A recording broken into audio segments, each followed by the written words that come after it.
ওই তুই একটা গরম নিয়ে কিছু বলতো। স্যার আমি বলবো, গরম রে গরম তুই অপরাধী রে, আমার স্বপ্নে গোড়া বর্ষাকালটা দে ফিরাইয়া দে। বাহাদুর গুলো কেউ পড়াশোনা করে না, কার কার রচনা মুখস্থ আছে বলতো। স্যার তুই পারবি আফ্রিকার রচনা বলতো। স্যার আফ্রিকা মহাদেশ হলো ভারতের মধ্যে দ্বিতীয় বৃহত্তম মহাদেশ।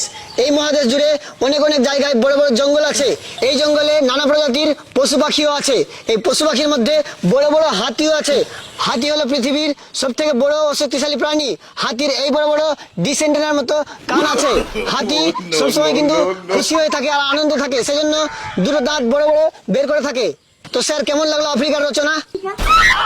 বাহাদুর তুই সুরতকাল রচনা বলতো। শরৎকাল আমাদের দেশের 6টা ঋতুর মধ্যে একটা ঋতু হলো শরৎকাল। এই শরৎকালে একটা অন্যতম উৎসব হলো দুর্গাপূজা। এই দুর্গার দুটো ছেলে কার্তিক ও গণেশ। গণেশের কিন্তু